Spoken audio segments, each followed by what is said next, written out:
الرحمن الرحيم. الحمد لله رب العالمين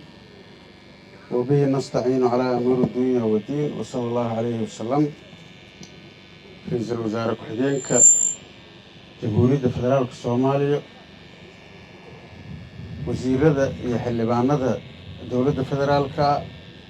wasiirada iyo xildhibaanada dowladda koonfur galbeed taliyaha sector 3 iyo ciidamada ATMIS oo dhan taliyaha ciidamada qaybta lixdamaad generaal baydhabo iyo ciidamada qalabka sido qaybahooda kala duwan marti sharafta mas-uuliyiinta tirada badan oo inta ka soo qayb gashay munaasabadan qiimaha badan. السلام عليكم ورحمة الله وبركاته. بعد السلام مركو رئيسو وفدي عن قيمها بدن ولوغي من عاصمة دولة فدرالك الصومالية وهو قامنا رئيس الوزراء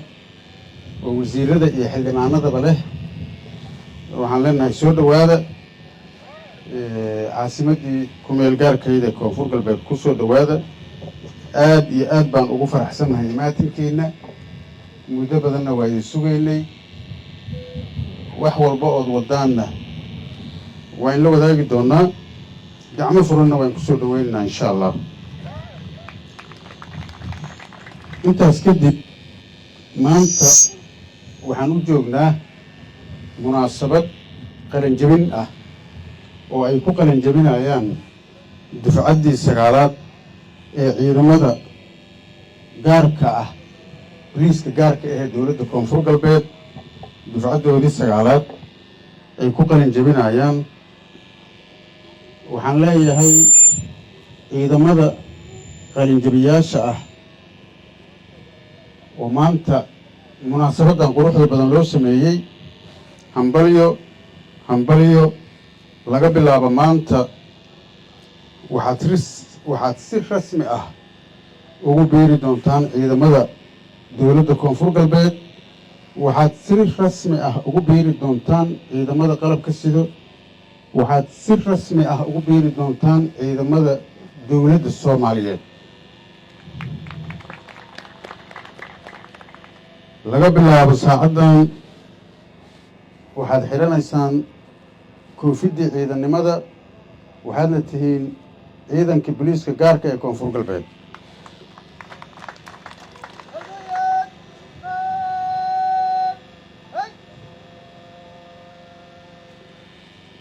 doorka ciidankan iyo ciidamadii ka horreeyey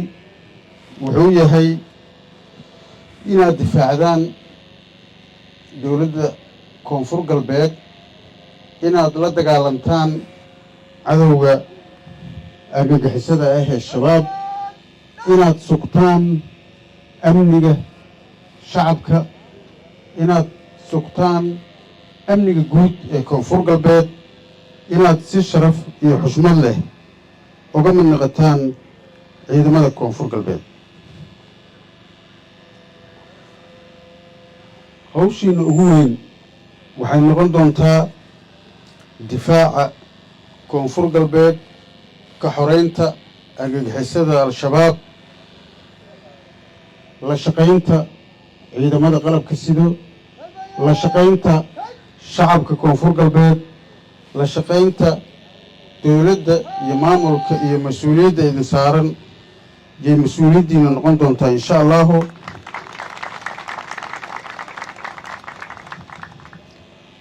waxaa mas-uuliyadda idin saaran ay tahay inaad xiriir wanaagsan la yeelataan shacabka reer koonfur galbeed inaad xiriir wanaagsan la samaysaan ciidamada kale oo aad la howlgalaysaan inaad dishibliinkiina iyo akhlaaqdiina iyo tababarkiina aad ku badbaadisaan dadka reer koonfur galbeed inaad u istaagtaan sidii dowladnimada koonfur galbeed ay cadowgeeda iyo cid kasta iyo ciddii dhibaato ku ah ummaddan reer koonfur galbeed aad uga qaban lahaydeen. dowladda koonfur galbeed waxay diyaar idinla tahay inay idin taageerto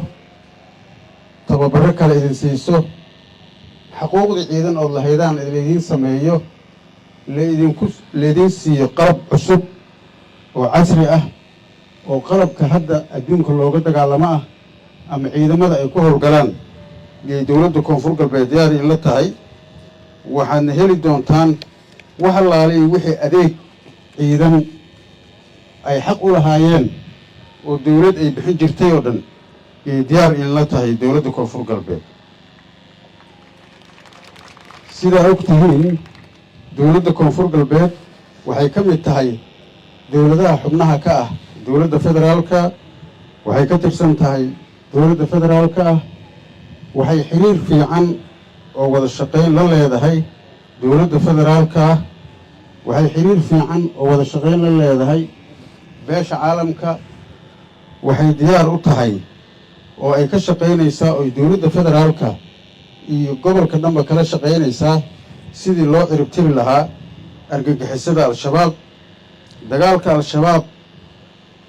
ma ahan keliya mid ku kooban koonfur galbeed waa mid soomaaliya oo dhan ka socdo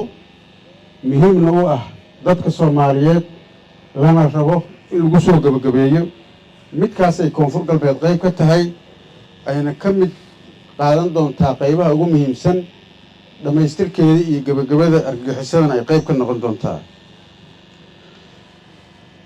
maadaama intaasoo howl ah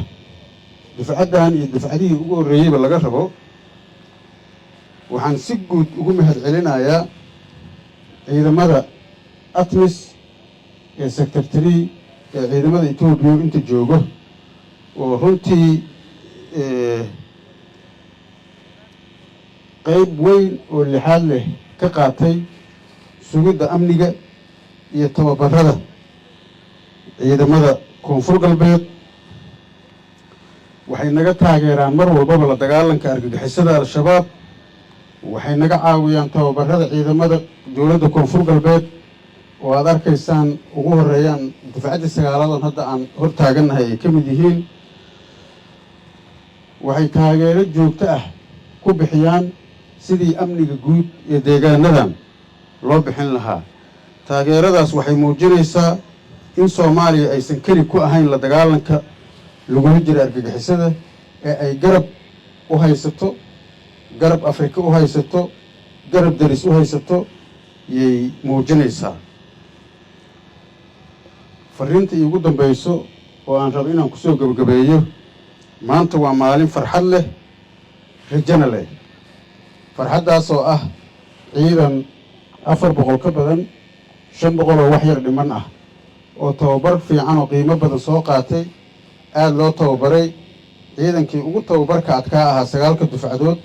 dishibiliin iyo akhlaaq iyo nooc kasta oo bini aadanku u samaysnaana ku astaysan oo dufcaddii loo tababarkii loo xiraayo ciidamada maanta tababarka loo xiray waxaa tihiin mustaqbalkii ummadda soomaaliyeed waxaa tihiin mustaqbalkii ummadda reer koonfur galbeed waxaa tihiin rajadii amniga koonfur galbeed waxaa tihiin rajadii amniga soomaaliya waxaan idiin sheegayaa cadowga shabaab wuu daciifay meel walbaa lagala dagaalay dowladda soomaaliya howlgallada waa socotaa isteedyada dhan waa ka socdaan ay koonfur galbeed ku jirto wuxuu u baahan yahay keliix in la israaciyo la dhammaystiro inta ugu dambaysana la isku dubarido oo qaybta ugu muhiimsanna aan ka qaadano waxaan idiin rajaynayaa guul waxaan idiin rajaynayaa inaad dhammaystiri doontaan la dagaalanka argagixisada waxaan idiin rajaynayaa inaad qayb muhiima ka qaadan doontaan sugidda amniga waxaan idiin rajaynayaa in ay dadka reer koonfur galbeed idinku diirsan doonaan waxaan idiin rajaynayaa kuwii lagu nasto oo nabadda qayb ka qaato oo dowlad dhiska qayb ka qaato oo horumarka iyo wanaagga qaybta ugu muhiimsan ka qaato inaad noqotaan waxaan si gaara ugu mahad celinayaa taliyaha sector 3 iyo saraakiishii iyo tababarayaalkii macallimiintii tababaray ciidankan iyo taliyaha oo mar walbaba runtii waqti gelinayay habeenii maalin aan ka caajisaynin oo la taagnaa aad iyo aad u mahadsan yahay sidaasoo kale waxaan u mahad celinayaa wasiiradii ka soo shaqeeyey ugu horeeyo wasiirka batroolka oo arrintan si qaas ah loogu xil saaray asagana mas-uuliyad qaasa iska saaray habeenii maalin shaqadiisii wasaaraddana waday